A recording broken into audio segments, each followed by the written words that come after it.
ನಮಸ್ಕಾರ, ನೀವು ನೋಡ್ತಾ ಇದ್ರಿ Prajadhwani TV. Justice with Jambur ವಿಶೇಷ ಮಾಲಿಕೆಯಲ್ಲಿ ಇವತ್ತಿನ ವಿಷಯ ವಿದ್ಯುತ್ ಶಾಕ್. ಕರ್ನಾಟಕದಲ್ಲಿ ವಿದ್ಯುತ್ ಕಂಪನಿಗಳಿಂದ ವಿದ್ಯುತ್ ದರ ಹೆಚ್ಚಳಕ್ಕೆ ಈಗಾಗಲೇ ಪ್ರಸ್ತಾವನೆ ಸಲ್ಲಿಕೆಯಾಗಿದೆ. ಕೆಇಆರ್ಸಿಗೆ ವಿದ್ಯುತ್ ದರ ಹೆಚ್ಚಳ ಮಾಡುವಂತೆ ಪ್ರಸ್ತಾವನೆ ಸಲ್ಲಿಸಲಾಗಿರುವಂತದ್ದು ಒಂದು ಕಡೆಗಾದ್ರೆ, ಮತ್ತೊಂದು ಕಡೆನಲ್ಲಿ ಒಂದು ವೇಳೆ ಅದಕ್ಕೆ ಏನಾದ್ರು ಆ ಪ್ರಸ್ತಾವನೆಗೆ ಅಪ್ರೂವಲ್ ಸಿಕ್ಬಿಟ್ರೆ ಅಥವಾ ಅನುಮೋದನೆ ದೊರೆತರೆ ಕರ್ನಾಟಕದ ಜನರಿಗೆ ಮತ್ತೆ ವಿದ್ಯುತ್ ಶಾಕ್ ಅಥವಾ ಬರೆ ಬೀಳುವಂತಹ ಸಾಧ್ಯತೆ ಇದೆ. ಜನಸಾಮಾನ್ಯರಿಗೆ ಬರೆ ಹಾಕಲು ಎಸ್ಕಾಂ ತಯಾರಿ. ವಿದ್ಯುತ್ ದರ ಹೆಚ್ಚಳಕ್ಕೆ ವಿದ್ಯುತ್ ವಿತರಣಾ ಕಂಪನಿಗಳ ಪ್ರಸ್ತಾವನೆ. ಕರ್ನಾಟಕ ವಿದ್ಯುತ್ ನಿಯಂತ್ರಣ ಆಯೋಗಕ್ಕೆ ಪ್ರಸ್ತಾವನೆ ಸಲ್ಲಿಕೆ. ಮುಂದಿನ 3 ವರ್ಷ ದರ ಹೆಚ್ಚಳಕ್ಕೆ ತಯಾರಿ. 1 ಯೂನಿಟ್ಗೆ ₹5.90 ದರ ಇದೆ. 3 ಹಂತದಲ್ಲಿ ದರ ಹಂಚಿಕೆ ಮಾಡಲಾಗಿದೆ. ಕಾರಣ ಏನು ಅಂದ್ರೆ, ಕರ್ನಾಟಕದಲ್ಲಿ ಕಾಂಗ್ರೆಸ್ ಅಧಿಕಾರಕ್ಕೆ ಬಂದಾಗಿನಿಂದ ಇಲ್ಲಿವರೆಗೆ ಉಚಿತ ವಿದ್ಯುತ್ ವಿತರಣೆ ಮಾಡಲಾಗುತ್ತೆ ಎನ್ನುವಂತ ಮಾತುಗಳು ಕೇಳಿ ಬರ್ತಾ ಇದೆ. ಜೊತೆಗೆ ವಿದ್ಯುತ್ ವಿತರಣೆಯನ್ನ ಮಾಡಲಾಗುತ್ತಿದೆ. ಅಲ್ಲೂ ಕೂಡ ಸರಿಯಾಗಿ ವಿದ್ಯುತ್ ವಿತರಣೆ ಪ್ರಕ್ರಿಯೆ ನಡೀತಾ ಇಲ್ಲ. ಸರ್ಕಾರ ಏನೋ ಘೋಷಣೆ ಮಾಡ್ತು, ವಿದ್ಯುತ್ತನ್ನ ಉಚಿತವಾಗಿ ಕೊಡ್ತೀವಿ ಅಂತ ಹೇಳಿ 200 ಯೂನಿಟ್ ವಿದ್ಯುತ್ತನ್ನ ಒಂದು ಸ್ಲ್ಯಾಬ್ ಅನ್ನ ಮಾಡಿ ಆ ಸ್ಲ್ಯಾಬ್ ಮುಖಾಂತರ ವಿದ್ಯುತ್ತನ್ನ ಹಂಚಿಕೆ ಮಾಡಲಾಗ್ತಾ ಇದೆ. ಆದರೆ ಇದು ಸಂಪೂರ್ಣವಾಗಿ ಜಾರಿ ಆಗ್ತಾ ಇದೆಯಾ, ಜನರಿಗೆ ಇದರ ಅನುಕೂಲ ಆಗ್ತಾ ಇದೆಯಾ ಅನ್ನುವಂಥದ್ದನ್ನ ಗಮನಿಸಿ ನೋಡಿದ್ರೆ ಅಲ್ಲಿ ಉತ್ತರ ಸ್ಪಷ್ಟವಾಗಿ ಸಿಗೋದೇ ಇಲ್ಲ. ಒಂದ್ ಕಡೆನಲ್ಲಿ ಬಿಜೆಪಿ ಸ್ಪಷ್ಟವಾಗಿ ಎಲ್ಲಿ ಲೋಪ ಆಗ್ತಾ ಇದೆ ಅನ್ನುವಂಥದ್ದನ್ನ ಪ್ರತಿಪಕ್ಷಗಳಿಗೆ ಅಥವಾ ಪ್ರತಿಪಕ್ಷಕ್ಕೆ ಹೇಳಲಿಕ್ಕೆ ಸಾಧ್ಯ ಆಗ್ತಾ ಇಲ್ಲ. ಸರ್ಕಾರವನ್ನ ಆ ವಿಚಾರದಲ್ಲಿ ತರಾಟೆಗೆ ತೆಗೆದುಕೊಳ್ಳಲಿಕ್ಕೂ ಕೂಡ ಇವರಿಗೆ ಸ್ಪಷ್ಟತೆ ಇಲ್ಲ. ಆದರೆ ಸರ್ಕಾರ ಕೂಡ ನಾವು ಸಂಪೂರ್ಣವಾಗಿ ವಿದ್ಯುತ್ತನ್ನ ವಿತರಣೆ ಮಾಡ್ತಾ ಇದ್ದೀವಿ, ಉಚಿತವಾಗಿ ವಿದ್ಯುತ್ತನ್ನ ಕೊಡ್ತಾ ಇದ್ದೀವಿ ಅಂತ ಹೇಳ್ತಾ ಇದ್ರು ಕೂಡ ಎಷ್ಟೋ ಜನರಿಗೆ ಇದರ ಅನುಕೂಲ ಸಿಗ್ತಾ ಇಲ್ಲ. ಇದರ ಮೇಲೆ ಬೆಳಕನ್ನ ಚೆಲ್ಲಬೇಕು. ಜೊತೆಗೆ ಮತ್ತೆ ವಿದ್ಯುತ್ ದರವನ್ನ ಹೆಚ್ಚಳ ಮಾಡಿದರೆ ಜನರಿಗೆ ಮತ್ತೆ ಬರೆ ಬೀಳುತ್ತೆ ಅನ್ನುವಂತಹ ಉದ್ದೇಶದಿಂದ ಇವತ್ತು ಪ್ರಜಾಧ್ವನಿ ಟಿವಿ ಜಸ್ಟಿಸ್ ವಿತ್ ಜಂಬೂರ್ ಕಾರ್ಯಕ್ರಮದಲ್ಲಿ ಈ ವಿಷಯವನ್ನ ತೆಗೆದುಕೊಂಡು ಬಂದಿರುವಂಥದ್ದು. ಕಾರಣ ಏನು ಅಂದ್ರೆ, ಕರ್ನಾಟಕ ಸರ್ಕಾರ ಕಾಂಗ್ರೆಸ್ ಅಧಿಕಾರಕ್ಕೆ ಬಂದಂತ ಸಂದರ್ಭದಲ್ಲಿ ಕರ್ನಾಟಕದ ಎಲ್ಲ BPL ಹೋಲ್ಡರ್ಸ್ಗಳಿಗೆ, ಅಂದ್ರೆ BPL ಪಡಿತರ ಚೀಟಿ ಯಾರಿಗಿದೆ ಅವರೆಲ್ಲರಿಗೂ ಕೂಡ 200 ಯೂನಿಟ್ ಅನ್ನ ವಿದ್ಯುತ್ ಅನ್ನ ಉಚಿತವಾಗಿ ಕೊಡ್ತೀವಿ ಅಂತ ಹೇಳಿ ಘೋಷಣೆಯನ್ನ ಮಾಡ್ತು. ಅಧಿಕಾರಕ್ಕೂ ಕೂಡ ಬಂದಾಯ್ತು. ಕಾಂಗ್ರೆಸ್ ಪಕ್ಷ ಕೊಟ್ಟಂತಹ ಈ ಪಂಚ ಪ್ರಣಾಳಿಕೆಯಲ್ಲಿ ವಿದ್ಯುತ್ ಉಚಿತ ವಿದ್ಯುತ್ ಕೊಡುವಂಥದ್ದು ಕೂಡ ಒಂದು ಭಾಗ. ಆದರೆ ಇಲ್ಲಿ ವಿದ್ಯುತ್ ವಿತರಣೆ ಮಾಡ್ತೀವಿ ಅಂತ ಹೇಳ್ತಾ ಇದ್ರು ಕೂಡ ಹಳ್ಳಿಗಳಲ್ಲಿ ಸಂಪೂರ್ಣವಾಗಿ 200 ಯೂನಿಟ್ ವಿದ್ಯುತ್ ಅನ್ನ ಬಡ ರೈತರಿಗೆ ಅಥವಾ ಬಡ ಕೂಲಿ ಕಾರ್ಮಿಕರಿಗೆ ಕೊಡ್ತಾ ಇಲ್ಲ ಅನ್ನುವಂಥದ್ದನ್ನ ಸ್ಪಷ್ಟವಾಗಿ ಇವತ್ತು ಪ್ರಜಾಧ್ವನಿ ನಿಮ್ಮ ಮುಂದೆ, ಜನರ ಮುಂದೆ ಇಡ್ತಾ ಇದೆ. ಇದಕ್ಕೆ ಸಾಕಷ್ಟು ನಿದರ್ಶನಗಳು ನಮ್ಮ ಬಳಿ ಇದ್ದಾವೆ. ನಗರ ಪ್ರದೇಶಗಳಲ್ಲಿ ಮಾತ್ರ 200 ಯೂನಿಟ್ ವಿದ್ಯುತ್ ಏನಿದೆ ಆ ವಿದ್ಯುತ್ ಕೆಲವರಿಗೆ ತಲುಪ್ತಾ ಇದೆ, ಇನ್ನು ಕೆಲವರಿಗೆ ತಲುಪ್ತಾ ಇಲ್ಲ. ಅದರಲ್ಲಿ ಆ ರೇಷಿಯೋ ನೋಡಿದ್ರೆ ಸುಮಾರು 90% ಜನರಿಗೆ ನಗರ ಪ್ರದೇಶಗಳಲ್ಲಿ 200 ಯೂನಿಟ್ ವಿದ್ಯುತ್ ಅನ್ನ ಉಚಿತವಾಗಿ ಕೊಡ್ಲಾಗ್ತಾ ಇದೆ. ಆದರೆ ಹಳ್ಳಿಗಳಲ್ಲಿ ಇರುವಂತಹ ಜನಸಾಮಾನ್ಯರಿಗೆ, ರೈತರಿಗೆ, ಕೂಲಿ ಕಾರ್ಮಿಕರಿಗೆ BPL ಕಾರ್ಡ್ ಇದ್ದಾಗ್ಯೂ ಕೂಡ 200 ಯೂನಿಟ್ ವಿದ್ಯುತ್ ಅನ್ನ ಕೊಡ್ಲಾಗ್ತಾ ಇಲ್ಲ.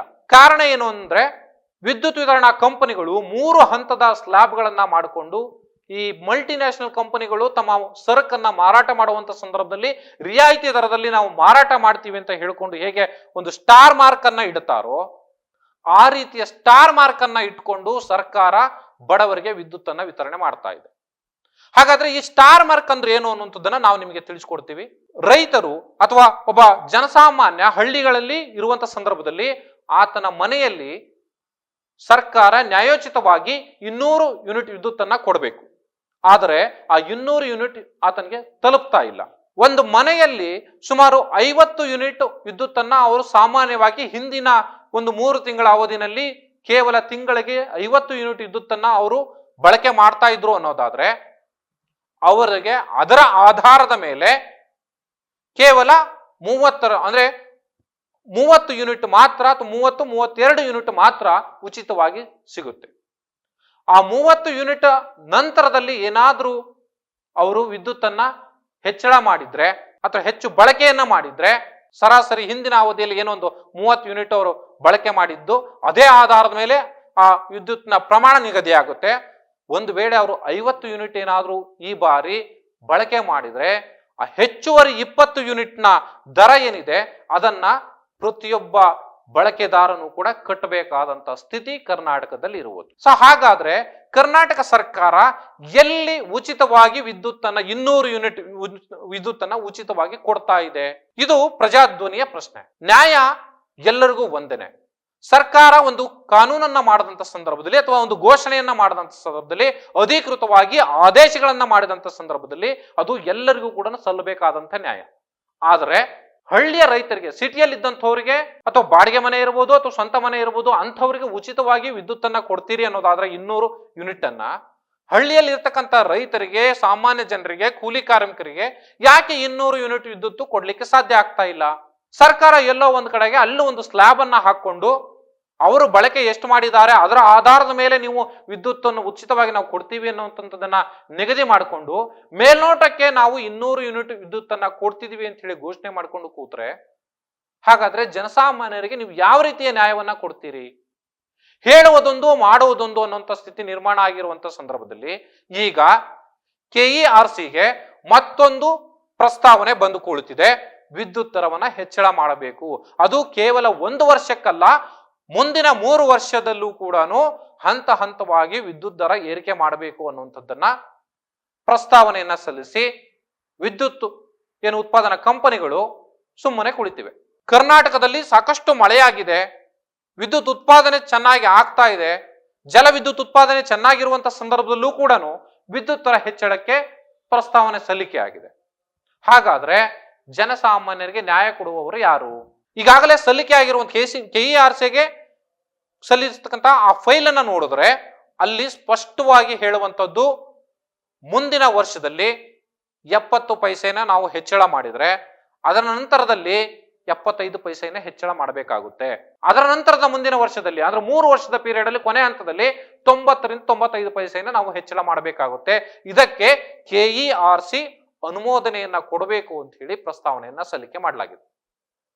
ಈಗಿರುವಂತಹ ದರ ಕರ್ನಾಟಕದಲ್ಲಿ ಪ್ರತಿ ಯೂನಿಟ್ಗೆ 5 ರೂಪಾಯಿ 90 ಪೈಸೆ ನಾವು ಕಟ್ತಾ ಇದೀವಿ. ಪ್ರತಿಯೊಬ್ಬ ಜನಸಾಮಾನ್ಯರು ಕೂಡ ಯಾರ್ಯಾರು ಈಗ ವಿದ್ಯುತ್ ಬಿಲ್ ಅನ್ನ ಪಾವತಿ ಮಾಡ್ತಾ ಇದ್ದೀರೋ ಅವರೆಲ್ಲರೂ ಕೂಡ 1 ಯೂನಿಟ್ಗೆ 5 ರೂಪಾಯಿ 90 ಪೈಸೆ ಕಟ್ತಾ ಇದೀವಿ. ಅದರಲ್ಲೂ ಕೂಡ 3 ಲೇಯರ್ ಇದೆ. ಅಂದ್ರೆ ಒಂದೊಂದು ವರ್ಗಕ್ಕೆ ಒಂದೊಂದು ದರ ಅಂತ ಹೇಳಿ ಸರ್ಕಾರ ನಿಗದಿ ಮಾಡಿದೆ. ಆ ದರದ ಆಧಾರದ ಮೇಲೆ ನಾವು ವಿದ್ಯುತ್ತನ್ನ ಅಥವಾ ವಿದ್ಯುತ್ ಬಿಲ್ ಅನ್ನ ಕಟ್ಟಲಿಕ್ಕೆ ಸಾಧ್ಯ ಆಗ್ತಾ ಇದೆ. ಸಾಮಾನ್ಯವಾಗಿ ತೆಗೆದುಕೊಳ್ಳೋದಾದ್ರೆ 5 ರೂಪಾಯಿ 90 ಪೈಸೆ 1 ಯೂನಿಟ್ಗೆ ಬೀಳುತ್ತೆ. ಹಾಗಾದ್ರೆ ಇಲ್ಲಿ ಹಳ್ಳಿಗಳಲ್ಲಿರುವಂತಹ ಜನ ಈಗಲೇ ಹೆಚ್ಚು ಕಡಿಮೆ 6 ರೂಪಾಯಿಯನ್ನ 1 ಯೂನಿಟ್ಗೆ ಭರಿಸಬೇಕಾದಂತ ಸ್ಥಿತಿ ಇದೆ. ಈಗ 50% ಅಥವಾ 50 ಯೂನಿಟ್ಗೆ ನೀವು ದರ ನಿಗದಿ ಆದ್ರೆ ಅಥವಾ ಒಂದು ಸ್ಲ್ಯಾಬ್ ಕ್ರಿಯೇಟ್ ಆದ್ರೆ ಅಥವಾ 30 ಯೂನಿಟ್ಗೆ ಒಂದು ಸ್ಲ್ಯಾಬ್ ಕ್ರಿಯೇಟ್ ಆದ್ರೆ ಅದಕ್ಕಿಂತ ಹೆಚ್ಚಿನ ಬಳಕೆಯನ್ನ ಅವರು ಮಾಡಿದ್ದೇ ಆದ್ರೆ ಆ ಸಂದರ್ಭದಲ್ಲಿ ಪ್ರತಿ ಯೂನಿಟ್ಗೆ ಈಗ 6 ರೂಪಾಯಿಯಂತೆ ಅವರು ಹೆಚ್ಚುವರಿ ಹಣವನ್ನ ವಿದ್ಯುತ್ ಇಲಾಖೆಗೆ ಅಥವಾ ವಿದ್ಯುತ್ ಕಂಪನಿಗಳಿಗೆ ಕಟ್ಟಬೇಕಾಗಿದೆ.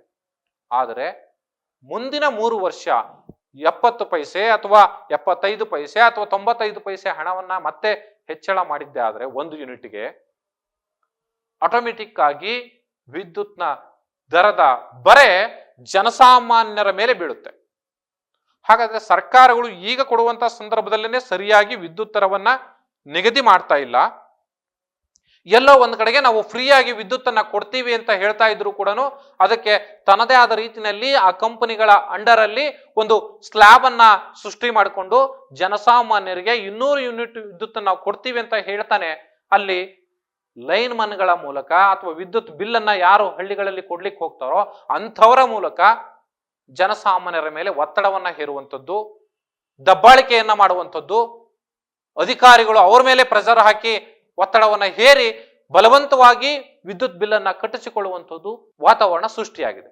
ಇದರ ಜೊತೆಯಲ್ಲಿ ಈಗ ಮತ್ತೊಂದು ನಿಯಮವನ್ನ ಈ ಎಸ್ಕಾಂ ಮಾಡ್ಲಿಕ್ಕೆ ಹೊರಟಿರುವಂತದ್ದು, ಅಂದ್ರೆ ವಿದ್ಯುತ್ ವಿತರಣಾ ಕಂಪನಿಗಳು ಏನಿದಾವೆ ಇವು ಮಾಡ್ಲಿಕ್ಕೆ ಹೊರಟಿರುವಂತದ್ದು ಏನಂದ್ರೆ, ಒಂದು ವೇಳೆ ನಿಗದಿತ ಅವಧಿಯಲ್ಲಿ ಒಬ್ಬ ವ್ಯಕ್ತಿ ಅಥವಾ ಬಳಕೆದಾರ ಆ ವಿದ್ಯುತ್ ಬಳಕೆಯ ಹಣವನ್ನ ಕಟ್ಟದೆ ಹೋದ್ರೆ ಆತನ ಮನೆಯ ಕರೆಂಟ್ ಅನ್ನ ಕಟ್ ಮಾಡ್ಲಿಕ್ಕೆ ಆದೇಶ ಆಗಿದೆ.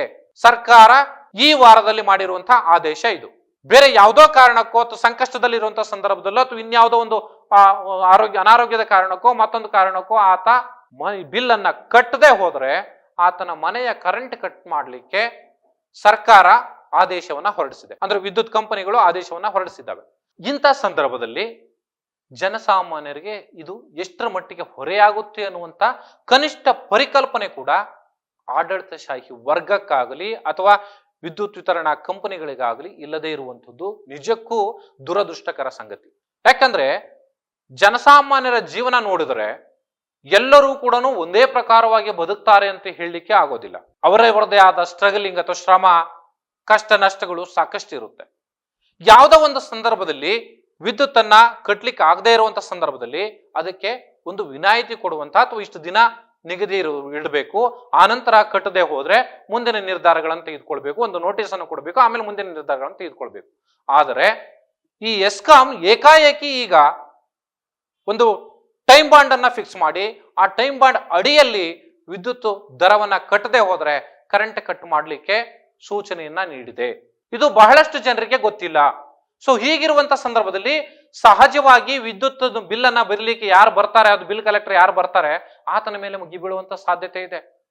ಕಳೆದ ಬಾರಿ ನಾವು ಫ್ರೀ ಸ್ಕೀಮ್ ಅನ್ನ ಕೊಡ್ತೀವಿ ಅಂತ ಹೇಳಿ ಸರ್ಕಾರ ಘೋಷಣೆ ಮಾಡಿದಂತ ಸಂದರ್ಭದಲ್ಲಿ ಎಷ್ಟೋ ಕಡೆಗಳಲ್ಲಿ ಆ ಲೈನ್ ಗಳ ಮೇಲೆ ಅಥವಾ ವಿದ್ಯುತ್ ಬಿಲ್ ಅನ್ನ ಬರೀಲಿಕ್ಕೆ ಬಂದಂತ ಸಂದರ್ಭದಲ್ಲಿ ಅವರ ಮೇಲೆ ಅಟ್ಯಾಕ್ ಮಾಡದಂತ, ಅವ್ರ ಮೇಲೆ ಗಲಾಟೆ ಮಾಡದಂತ, ಅವ್ರ ಮೇಲೆ ಹಲ್ಲೆ ಮಾಡದಂತ ನಿದರ್ಶನಗಳು ಸಾಕಷ್ಟು ನಮ್ಮ ಕಣ್ಣು ಮುಂದೆ ಇದ್ದಾವೆ. ಆದ್ರೆ ಇವತ್ತಿಯೂ ಕೂಡ ಅವ್ರು ಯಾರಿಗೂ ಕೂಡ ನ್ಯಾಯ ಸಿಕ್ಕಿಲ್ಲ. ಅವರು ಮಾಡ್ತಾ ಇರುವಂತದ್ದು ಸರ್ಕಾರಿ ಉದ್ಯೋಗ ಆಗಿದ್ರು ಕೂಡ ಜನಸಾಮಾನ್ಯರ ಪರವಾಗಿ ಕೆಲಸ ಮಾಡಬೇಕಾಗುತ್ತೆ. ಆದರೆ ಅಧಿಕಾರಿಗಳ ಒತ್ತಡಕ್ಕೆ ಮಣಿದು ಅವರು ಜನರ ಮೇಲೆ ಪ್ರೆಷರ್ ಅನ್ನ ಕ್ರಿಯೇಟ್ ಮಾಡ್ತಾರೆ. ಹಳ್ಳಿಗಳಲ್ಲಿ ಸಹಜವಾಗಿ ಏನು ಆ ಪ್ರೆಷರ್ ಕ್ರಿಯೇಟ್ ಮಾಡಿದಂತ ಸಂದರ್ಭದಲ್ಲಿ ಆಕ್ರೋಶದ ಕಟ್ಟೆ ಹೊಡೆದು ಜನ ಆ ಲೈನ್ಮನ್ಗಳ ಮೇಲೆ ಅಥವಾ ಆ ಸರ್ಕಾರಿ ಉದ್ಯೋಗಿಗಳ ಮೇಲೆ ಹರಿಹಾಯುವಂತ, ಅವರ ಮೇಲೆ ಹಲ್ಲೆ ಮಾಡುವಂತ ಸಂದರ್ಭಗಳು ಕೂಡ ಇರುತ್ತೆ. ಅಮಾಯಕರು ಇಂಥ ಒಂದು ತುರ್ತು ಪರಿಸ್ಥಿತಿಯಲ್ಲೂ ಕೂಡ ಈ ರೀತಿ ನಿರ್ಧಾರಗಳನ್ನು ತೆಗೆದುಕೊಂಡ್ರೆ ಅದರ ಪರಿಣಾಮ ಹೇಗಿರುತ್ತೆ, ಅದರ ಪರಿಣಾಮ ಯಾರ ಮೇಲೆ ಆಗುತ್ತೆ, ಇವು ಯಾವ ಪರಿಕಲ್ಪನೆಯೂ ಕೂಡ ಇಲ್ಲದ ರೀತಿಯಲ್ಲಿ ಸರ್ಕಾರ ನಡೆದುಕೊಳ್ತಾ ಇರುವಂತದ್ದು ನಿಜಕ್ಕೂ ಇದು ದುರ್ದೈವದ ಸಂಗತಿ. ಇದರ ಜೊತೆಯಲ್ಲಿ ಈಗ ಮತ್ತೆ ಮುಂದಿನ 3 ವರ್ಷಗಳ ಕಾಲ ಪ್ರತಿ ವರ್ಷ ನಾವು ವಿದ್ಯುತ್ ದರವನ್ನ ಹೆಚ್ಚಳ ಮಾಡ್ತೀವಿ, ಹೆಚ್ಚಳ ಮಾಡ್ಲಿಕ್ಕೆ ಸರ್ಕಾರ ಅನುಮತಿ ಕೊಡಬೇಕು ಅಂತ ಹೇಳಿ ಕೆಇಆರ್ಸಿಗೆ ವಿದ್ಯುತ್ ವಿತರಣಾ ಕಂಪನಿಗಳು ಪ್ರಸ್ತಾವನೆಯನ್ನ ಸಲ್ಲಿಸಿರುವಂತದ್ದು ಎಷ್ಟರ ಮಟ್ಟಿಗೆ ಸರಿ? ಈ ಹಿಂದಿನ ದಿನಮಾನಗಳಲ್ಲಿ ನೋಡಿದ್ರೆ ಕೆಇಆರ್ಸಿಗೆ ಸಲ್ಲಿರುವಂತಹ ಅಥವಾ ಸಲ್ಲಿಕೆ ಆಗಿರುವಂತಹ ಫೈಲ್ಗಳನ್ನ ನೋಡಿದ್ರೆ ಇವರ ಕೊಟ್ಟಿರ್ತಕ್ಕಂಥ ಅಷ್ಟು ಪ್ರಸ್ತಾವನೆಗಳಲ್ಲಿ ಸುಮಾರು 25ರಿಂದ 30% ಅದನ್ನ ಅನುಮೋದನೆಗೊಳಿಸಿ ಸರ್ಕಾರ ಅಥವಾ ಈ ಕೆಇಆರ್ಸಿ ವಾಪಸ್ ಕಳಿಸಿರುವಂತಹ ಉದಾಹರಣೆಗಳಿದ್ದಾವೆ. ಕೊಟ್ಟಿರ್ತಕ್ಕಂಥ ಎಲ್ಲ ಪ್ರಸ್ತಾವನೆಗಳು ಕೂಡ ಅನುಮೋದನೆ ಆಗಿದ್ದೇ ಆದ್ರೆ ಖಂಡಿತವಾಗ್ಲೂ ಕೂಡ ಈ ಬಾರಿ ಮುಂದಿನ 3 ವರ್ಷಗಳ ಕಾಲ ವಿದ್ಯುತ್ ವಿಚಾರದಲ್ಲಿ ಬಹಳ ದೊಡ್ಡ ಶಾಕು ಜನಸಾಮಾನ್ಯರಿಗೆ ಕಾದಿದೆ. ಈ ಒಂದು ಸ್ಟ್ರಗಲ್ ಅನ್ನ ಸರ್ಕಾರ ಅರ್ಥ ಮಾಡ್ಕೊಳ್ಬೇಕು. ಜನಸಾಮಾನ್ಯರಿಗೆ ಹೊರೆಯಾಗದ ರೀತಿಯಲ್ಲಿ ವಿದ್ಯುತ್ ಅನ್ನ ಹಂಚಿಕೆಯನ್ನ ಮಾಡಬೇಕು. ಈಗಾಗಲೇ 1 ವರ್ಷದ ಹಿಂದಷ್ಟೇನೆ ವಿದ್ಯುತ್ ಕಂಪನಿಗಳು ತಮ್ಮ ವಿದ್ಯುತ್ ದರವನ್ನ ಹೆಚ್ಚಳವನ್ನ ಮಾಡಿಕೊಂಡಿದ್ದಾವೆ. ಈಗ ಮತ್ತೆ ವಿದ್ಯುತ್ ದರವನ್ನ ಹೆಚ್ಚಳ ಮಾಡಲಿಕ್ಕೆ ಪ್ರಸ್ತಾವನೆಯನ್ನ ಕೊಟ್ಟಿದ್ದೇವೆ. ವರ್ಷದಲ್ಲಿ 1 ಸಾರಿ ಅಥವಾ 2 ಸಾರಿ ಪ್ರತಿ ಬಾರಿ ಈ ರೀತಿ ವಿದ್ಯುತ್ ದರ ಏರಿಕೆ ಆದ್ರೆ ಜನಸಾಮಾನ್ಯರಿಗೆ ಇದರ ಹೊರೆ. ಜನಸಾಮಾನ್ಯರ ಕೂಲಿ ಹೆಚ್ಚಳ ಆಗೋದಿಲ್ಲ, ಜನಸಾಮಾನ್ಯರ ಸಂಬಳ ಹೆಚ್ಚಳ ಆಗೋದಿಲ್ಲ. ಎಷ್ಟೋ ಜನಗಳು ಬೇರೆ ಬೇರೆ ಖಾಸಗಿ ಕಂಪನಿಗಳಲ್ಲಿ ಕೆಲಸ ಮಾಡ್ತಿರ್ತಾರೆ ಅಥವಾ ಫ್ಯಾಕ್ಟರಿಗಳಲ್ಲಿ ಕೆಲಸ ಮಾಡ್ತಾರೆ, ಗಾರ್ಮೆಂಟ್ಸ್ ಗಳಲ್ಲಿ ಕೆಲಸ ಮಾಡ್ತಿರ್ತಾರೆ, ನಗರ ಪ್ರದೇಶಗಳಲ್ಲಿ, ಹಳ್ಳಿಗಳಲ್ಲಿ ವರ್ಷ ಇಡೀ ದುಡಿದ್ರೂ ಕೂಡ ರೈತನಿಗೆ ಹಿಡಿ ಕಾಸು ಕೂಡ ಸಿಗದೆ ಇರುವಂತಹ ಪರಿಸ್ಥಿತಿ ನಿರ್ಮಾಣ ಆಗಿರುತ್ತೆ. ಸಹಜವಾಗಿ ನಾವು ಹೇಳುವ ಹಾಗೆ ರೈತಾಪಿ ಅಥವಾ ಕೃಷಿ ಕೆಲಸ ಮಳೆಯ ಜೊತೆಗಿನ ಜೂಜಾಟ ಅಂತ ನಾವೇ ಹೇಳ್ತೀವಿ. ರೈತ ಈ ದೇಶದ ಬೆನ್ನೆಲುಬು ಅಂತ ಹೇಳ್ತೀವಿ. ಆದರೆ ರೈತನಿಗೆ ಆ ಕನಿಷ್ಠ ಸಿಗಬೇಕಾದಂತ ಸವಲತ್ತು ಕೂಡ ನಾವು ಕೊಡೋಕ್ಕಾಗಲ್ಲ ಸರ್ಕಾರದಿಂದ ಅನ್ನೋದಾದ್ರೆ ಇಂತಹ ಸರ್ಕಾರಗಳು ಯಾಕಿರ್ಬೇಕು? ಇದೇ ಕಾಂಗ್ರೆಸ್ ಸರ್ಕಾರ ಈಗ 200 ಯೂನಿಟ್ ಅನ್ನ ನಾವು ಫ್ರೀ ಆಗಿ ಕೊಡ್ತೀವಿ ಅಂತ ಹೇಳಿ ನಗರ ಪ್ರದೇಶಗಳಿಗೆ ಮಾತ್ರ 200 ಯೂನಿಟ್ ಸಂಪೂರ್ಣವಾಗಿ ಕೊಡ್ತೀರಾ? ಅದು ಕೆಲವು ಮನೆಗಳಿಗೆ, ಅದರಲ್ಲಿ 90% ಅಂತಾನೆ ನಾವು ಇಟ್ಕೊಂಡ್ರೆ, ಹಳ್ಳಿಗಳಲ್ಲಿ ನೀವು ಯಾಕೆ ಕೊಡ್ತಾ ಇಲ್ಲ? ಹಳ್ಳಿಯ ಜನರಿಗೆ ಯಾಕೆ ನೀವು ವಂಚನೆಯನ್ನ ಮಾಡ್ತಾ ಇದ್ದೀರಿ? ಇದು ಪ್ರಜಾಧ್ವನಿ ಇವತ್ತಿನ ಜಸ್ಟಿಸ್ ವಿತ್ ಜಂಬೂರ್ ಕಾರ್ಯಕ್ರಮದಲ್ಲಿ ಎತ್ತಾ ಇರುವಂತಹ ಪ್ರಶ್ನೆ. ಜನಸಾಮಾನ್ಯರು ಯಾರು ಕೂಡ ಹಳ್ಳಿಯ ಜನ ನಮಗೆ 200 ಯೂನಿಟ್ ಕೊಡ್ತಾ ಇಲ್ಲ ಅಂತ ಹೇಳಿ ಯಾರು ಕೂಡ ಇದುವರೆಗೆ ಗಲಾಟೆ ಮಾಡಿಲ್ಲ, ಗದ್ದಲವನ್ನ ಮಾಡಿಲ್ಲ. ಯಾವುದೇ ಬೆಸ್ಕಾಂ ಅಥವಾ ಚೆಸ್ಕಾಂ ಅಥವಾ ಬೇರೆ ಬೇರೆ ಏನು ವಿದ್ಯುತ್ ವಿತರಣಾ ಕಂಪನಿಗಳ ಕಚೇರಿಗಳಿಗೆ ಹೋಗಿ ಧರಣಿಯನ್ನ ನಡೆಸಿಲ್ಲ, ಪ್ರತಿಭಟನೆಯನ್ನ ನಡೆಸಿಲ್ಲ. ಆದರೆ ಧ್ವನಿ ಇಲ್ಲದವರು ಎಲ್ಲವನ್ನೂ ಸಹಿಸಿಕೊಳ್ತಾ ಇದೆ ಅಂತ ಹೇಳಿ ಸರ್ಕಾರ ಅವರಿಗೆ ಕೇವಲ 30 ಯೂನಿಟೋ 50 ಯೂನಿಟೋ ಅಥವಾ 60 ಯೂನಿಟೋ ಕೇವಲ 100 ಯೂನಿಟ್ ಒಳಗಡೆ ನೀವು ವಿದ್ಯುತ್ ವಿತರಣೆಯನ್ನ ಮಾಡ್ತೀರಿ. ಅವರಿಗೆ ಸರಿಯಾಗಿ ಸಿಗಬೇಕಾದಂತ 200 ಯೂನಿಟ್ ಅನ್ನು ಕೂಡ ಅವ್ರು 200 ಯೂನಿಟ್ ಖಂಡಿತ ಬಳಸಲಿಕ್ಕೆ ಸಾಧ್ಯವೇ ಇಲ್ಲ. ಹಳ್ಳಿ ಜನರಲ್ಲಿ ನೀವು ಹಾಕೊಂಡಿರ್ತಕ್ಕಂಥ ಪ್ರಣಾಳಿಕೆಯಲ್ಲಿ 200 ಯೂನಿಟ್ ಅನ್ನ ನೀವು ಏನು ಕೊಡ್ತೀವಿ ಅಂತ ಹೇಳಿದಿರೋ ಕಾಂಗ್ರೆಸ್ ಸರ್ಕಾರದಿಂದ, ಆ 200 ಯೂನಿಟ್ ಅನ್ನ ಹಳ್ಳಿಗಳಲ್ಲಿ ಯಾವ ರೈತನೂ ಕೂಡ ಇದುವರೆಗೂ ತನ್ನ ಮನೆಯಲ್ಲಿ ಬಳಸ್ತಾ ಇಲ್ಲ. ಇದು ಖಂಡಿತವಾಗ್ಲೂ ಸ್ಪಷ್ಟ. ನೀವು ಬೇಕಿದ್ರೆ ಪ್ರತಿ ಹಳ್ಳಿಗಳಲ್ಲೂ ನೀವು ಸರ್ಕಾರದಿಂದ ಸರ್ವೆ ಮಾಡಿ ನೋಡ್ಲಿ. ಪ್ರಜಾಧ್ವನಿ ಈ ವಿಚಾರವನ್ನ ಬಹಳ ಗಟ್ಟಿಯಾಗಿ ಇವತ್ತು ಹೇಳ್ತಾ ಇದೆ. ಅದಕ್ಕೆ ಕಾರಣ ಏನಂದ್ರೆ, ಪ್ರಜಾಧ್ವನಿ ಟಿವಿ ಪ್ರತಿ ಹಳ್ಳಿಗಳಲ್ಲೂ ಕೂಡ ನಮ್ಮದೇ ಆದ ಒಂದು ನೆಟ್ವರ್ಕ್ ಅನ್ನ ಇಟ್ಕೊಂಡು ನಾವು ಇದರ ಬಗ್ಗೆ ಸರ್ವೆ ಮಾಡಿದ್ದೀವಿ. ಅದರ ಆಧಾರದಲ್ಲೇ ನಾವು ಸ್ಪಷ್ಟವಾಗಿ ಹೇಳ್ತಾ ಇರುವಂತದ್ದು ಸರ್ಕಾರಿ ಅಧಿಕಾರಿಗಳಿಗೆ ಅಥವಾ ಏನು ಎಸ್ಕಾಂ ಅಥವಾ KERC ಅಧಿಕಾರಿಗಳು ಇವೆಲ್ಲವನ್ನು ಕೂಡ ಗಮನಿಸಬೇಕು. ಹಳ್ಳಿಗಳಲ್ಲಿ ರೈತರು ಅಥವಾ ಕೂಲಿ ಕಾರ್ಮಿಕರು ಅಥವಾ ಬಡ ಸಾಮಾನ್ಯ ವರ್ಗದ ಯಾರೇ ಆಗಿದ್ರು ಕೂಡ ಅವರು ಯೂನಿಟ್ ಅನ್ನ ಯೂಸ್ ಮಾಡ್ತಾ ಇರುವಂತದ್ದು ಕನಿಷ್ಠ ಅಂದ್ರೆ 70 ರಿಂದ 80 ಯೂನಿಟ್ ಮಾತ್ರ, ಅಥವಾ ಹಬ್ಬ ಅಂದ್ರೆ ಒಂದು 100 ಯೂನಿಟ್ ಬಳಕೆ ಮಾಡಬಹುದು. ಆದರೆ ಬಹಳಷ್ಟು ಕಡೆಗಳಲ್ಲಿ ಬಹಳಷ್ಟು ಮನೆಗಳಲ್ಲಿ ಕೇವಲ 50 ರಿಂದ 60 ಯೂನಿಟ್ ಅಥವಾ 30 ಯೂನಿಟ್ 40 ಯೂನಿಟ್, ಸೊ ಈ ರೇಂಜ್ ನಲ್ಲಿ ಮಾತ್ರವೇ ವಿದ್ಯುತ್ ಅನ್ನ ಬಳಕೆ ಮಾಡ್ತಾ ಇರುವಂತದ್ದು. ಆದ್ರೆ 2 ಯೂನಿಟ್ ಅಥವಾ 10 ಯೂನಿಟ್ ಅಪ್ಪಿತಪ್ಪಿ ಯಾವುದೋ ಹಬ್ಬಗಳ ಸಂದರ್ಭದಲ್ಲೋ ಅಥವಾ ಇನ್ನೇನೋ ಮನೆಯಲ್ಲಿ ವಿಶೇಷ ಕಾರ್ಯಕ್ರಮ ಇರುವಂತ ಸಂದರ್ಭದಲ್ಲೋ ಯೂಸ್ ಮಾಡಿದ್ರೆ ಅದ್ರ ಮೇಲೆ ನೀವು ಹಣವನ್ನ ವಸೂಲಿ ಮಾಡ್ತೀರಿ ಅನ್ನೋದಾದ್ರೆ, ಯಾವ ಪುರುಷಾರ್ಥಕ್ಕೆ ನೀವು ಹಂಗಾರೆ ವಿದ್ಯುತ್ ವಿತರಣೆಯನ್ನ ನಾವು ಉಚಿತವಾಗಿ ಕೊಡ್ತೀವಿ ಅಂತ ಹೇಳ್ತೀರಿ? ದಯಮಾಡಿ ಸರ್ಕಾರಗಳು ಇದನ್ನ ಗಮನಿಸಬೇಕು, ಸರ್ಕಾರಿ ಅಧಿಕಾರಿಗಳು ಇದನ್ನ ಗಮನಿಸಬೇಕು. ಒಬ್ಬ ಬಡಪಾಯಿಗೆ ನೀವು ಅನ್ಯಾಯವನ್ನ ಮಾಡಿದ್ರೆ ಅಥವಾ ಸಿಗುವಂತ ಸೌಲಭ್ಯಗಳನ್ನ ಸರಿಯಾಗಿ ಕೊಟ್ರೆ ಆತ ಧ್ವನಿ ಎತ್ತೋದಿಲ್ಲ. ಅನ್ಯಾಯ ಮಾಡಿದಂತ ಸಂದರ್ಭದಲ್ಲೇ ಅವನು ಧ್ವನಿ ಎತ್ತೋದಿಲ್ಲ. ಇನ್ನು ಈ ರೀತಿಯ ಸಿಗಬೇಕಾದಂತ ಸೌಲಭ್ಯಗಳು ಸರಿಯಾಗಿ ಸಿಕ್ಕರೆ ಖಂಡಿತವಾಗ್ಲೂ ಸರ್ಕಾರದ ಜೊತೆಯಲ್ಲಿ ಇರ್ತಾನೆ ಅಥವಾ ಅಂತಹ ಜನಪ್ರತಿನಿಧಿಗಳ ಜೊತೆಯಲ್ಲಿ ಇರ್ತಾನೆ ಆ ರೈತ ಅಥವಾ ಕೂಲಿ ಕಾರ್ಮಿಕ. ಆದ್ರೆ ನಗರ ಪ್ರದೇಶದ ಜನರಿಗೆ ಒಂದು ನ್ಯಾಯ, ಹಳ್ಳಿ ಪ್ರದೇಶದಲ್ಲಿ ಇರ್ತಕ್ಕಂಥ ಜನಸಾಮಾನ್ಯರಿಗೆ ಒಂದು ನ್ಯಾಯ, ಬಡ ರೈತರಿಗೆ ಇನ್ನೊಂದು ನ್ಯಾಯ ಅನ್ನೋದಾದ್ರೆ ಯಾವ ಪುರುಷಾರ್ಥಕ್ಕೆ ನೀವು ಈ ಸವಲತ್ತುಗಳನ್ನು ಕೊಡ್ತೀರಿ? ಸೊ ಇವೆಲ್ಲವನ್ನು ಕೂಡ ಗಮನದಲ್ಲಿ ಇಟ್ಕೊಂಡು ಮುಂದಿನ ದಿನಗಳಲ್ಲಾದ್ರೂ ಕೂಡ ಅಧಿಕಾರಿಗಳು ಇದನ್ನ ಪರಿಶೀಲನೆಯನ್ನ ಮಾಡಬೇಕು. ನೀವೇನು ಈಗ ಗುಪ್ತವಾಗಿ ಹಾಕೊಂಡಿರ್ತಕ್ಕಂಥ ಈ ಸ್ಲ್ಯಾಬ್ ಏನಿದೆ ಹಳ್ಳಿಯ ರೈತರಿಗೆ ಅಥವಾ ಹಳ್ಳಿಯ ಜನಸಾಮಾನ್ಯರಿಗೆ ನೀವು ಕೊಡಬೇಕಾದಂತ 200 ಯೂನಿಟ್ ನಲ್ಲಿ 50 ಯೂನಿಟ್ 40 ಯೂನಿಟ್ ಒಂದೊಂದು ಮನೆಗೆ ಒಂದೊಂದು ಸ್ಲ್ಯಾಬ್ ಅನ್ನ ಕ್ರಿಯೇಟ್ ಮಾಡಿದ್ದೀರಲ್ಲ, ಇದನ್ನ ಮೊದಲು ನಿಲ್ಲಿಸಬೇಕು. ಜನಸಾಮಾನ್ಯರಿಗೆ ನ್ಯಾಯವನ್ನ ಕೊಡಬೇಕು, ಸಮಾನವಾದಂತ ನ್ಯಾಯವನ್ನ ಕೊಡಬೇಕು. ಅಲ್ಲಿ ಎಲ್ಲರೂ ಸಮಾನರೇ. ಆದ್ರೆ ಬಳಕೆ ಮಾಡುವ ಯೂಸೇಜ್ ಪ್ರಮಾಣ ಏನಿದೆ ಅದು ವೇರಿಯೇಷನ್ ಇರುತ್ತೆ ಅಷ್ಟೇ ಹೊರತುನು ಅಲ್ಲಿ ಯಾರೂ ಮೇಲಲ್ಲ ಅಥವಾ ಯಾರೂ ಕೀಳಲ್ಲ.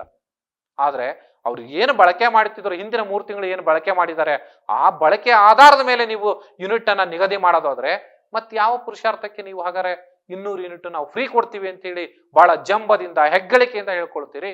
ಇದು ಸರ್ಕಾರಕ್ಕೆ ನಾವು ಹೇಳುವಂತಹ ಮಾತು ಒಂದು ಕಡೆ ಆದ್ರೆ, ಪ್ರತಿಪಕ್ಷ ನಾಯಕರು ಕೂಡ ನೀವುಗೂ ಕೂಡ ಇದರ ಜವಾಬ್ದಾರಿ ಇರುತ್ತೆ.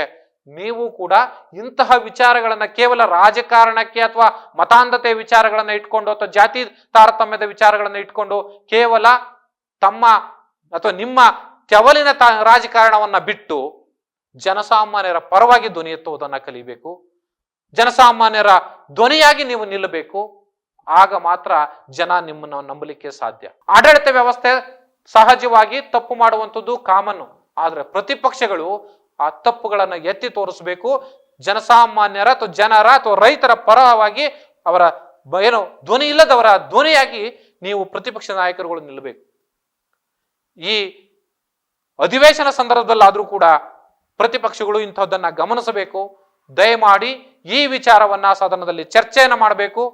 ಇಡೀ ಕರ್ನಾಟಕದ ಎಲ್ಲ ವರ್ಗದ ಜನರಿಗೆ ನೀವೇನು 200 ಯೂನಿಟ್ ಅನ್ನ ನಾವು ಫ್ರೀಯಾಗಿ ಕೊಡ್ತೀವಿ ಅಂತ ಹೇಳಿದ್ದೀರೋ ಆ ಯೂನಿಟ್ ನ್ಯಾಯೋಚಿತವಾಗಿ ಜನರಿಗೆ ತಲುಪುವಂತಾಗಬೇಕು. ಇದು ಈ ಪ್ರಜಾಧ್ವನಿಯ ಈ ಜಂಬೂರ್ ಜಸ್ಟಿಸ್ ವಿತ್ ಜಂಬೂರ್ ವಿಶೇಷ ಕಾರ್ಯಕ್ರಮದ ಒಂದು ಆಶಯ ಅಂತ ಹೇಳ್ತಾ, ಅದನ್ನ ಸರ್ಕಾರಗಳು ಗಮನಿಸ್ಲಿ, ಪ್ರತಿಪಕ್ಷಗಳು ಕೂಡ ಗಮನಿಸ್ಲಿ, ಈ ವಿಚಾರದಲ್ಲಿ ಜನಸಾಮಾನ್ಯನಿಗೆ ನ್ಯಾಯ ಸಿಗುವಂತಾಗಲಿ ಅಂತ ಹೇಳ್ತಾ ಈ ಕಾರ್ಯಕ್ರಮವನ್ನು ಮುಗಿಸೋಣ.